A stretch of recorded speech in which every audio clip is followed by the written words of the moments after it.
ಯಡಿಯೂರಪ್ಪನವರು ಮತ್ತೆ ಸಂಸದರಾದಂಥ ರಾಘವೇಂದ್ರ ಅವರು ತಪ್ಪೇ ಆಗಿಲ್ಲ ಅನ್ನೋಂಥ ರೀತಿಯಲ್ಲಿ ಮಾತಾಡ್ತಾ ಇದ್ದಾರೆ. ಇಲ್ಲ, ಈಗ ಯಾರು ತನಿಖೆ ಮಾಡಬೇಕು ಅಂತ ಒತ್ತಾಯ ಮಾಡಿದವರು? ಬಹಳ ಜನ ಆ ಭಾಗದಲ್ಲಿ ಇರ್ತಕ್ಕಂಥವರು, ಪ್ರಗತಿಪರ ಚಿಂತಕರು, ಆ ಭಾಗದಲ್ಲಿ ಜನಸಮುದಾಯ ಮತ್ತು ಅವರೆಲ್ಲ ಸೇರಿ ಒತ್ತಾಯ ಮಾಡಿದ್ದಾರೆ, ಕಂಪ್ಲೇಂಟ್ ಕೊಟ್ಟಿದ್ದಾರೆ.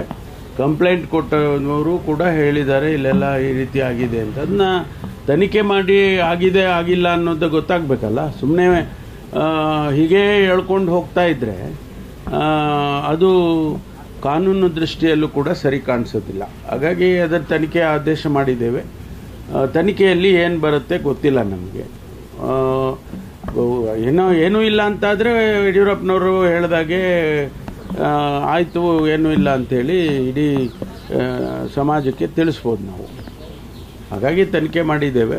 ತನಿಖೆಯಲ್ಲಿ ಏನು ಬರುತ್ತೆ ನೋಡೋಣ, ಕಾಯ್ದು ನೋಡಬೇಕಲ್ಲ. ಅಷ್ಟನ್ ಏನಿಲ್ಲ, ಅವರು ನನಗೆ ಜವಾಬ್ದಾರಿ ಕೊಟ್ಟಿದ್ದೀರಾ, ಥ್ಯಾಂಕ್ ಯು, ನಾನು ಮಾಡ್ತೀನಿ ನನ್ನ ಕೆಲಸ ಅಂತ ಹೇಳೋದ್ರು ಅಷ್ಟೇ. ಅವರಿಗೆ ನಾವೇನು ಇನ್ಸ್ಟ್ರಕ್ಷನ್ಸ್ ಕೊಡೋದಿಲ್ಲ. ಸರ್ಕಾರ ಒಂದು ಸಾರಿ ತನಿಖೆ ಮಾಡಿ ಅವರಿಗೆ ಆದೇಶ ಮಾಡಿದ ಮೇಲೆ ಅವರಿಗೆ ಅವ್ರು ಮಾಡ್ಕೊಳ್ತಾರೆ ಅವ್ರ ಕೆಲಸ.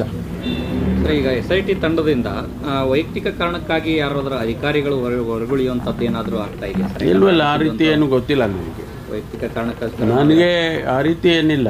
ಅವರೆಲ್ಲ ಜವಾಬ್ದಾರಿ ಸ್ಥಾನದಲ್ಲಿರ್ತಕ್ಕಂಥ ಹಿರಿಯ ಅಧಿಕಾರಿಗಳು, ಅವರಿಗೆ ಕೊಟ್ಟಿದ್ದೇವೆ, ಮಾಡ್ತಾರೆ ಅವರು.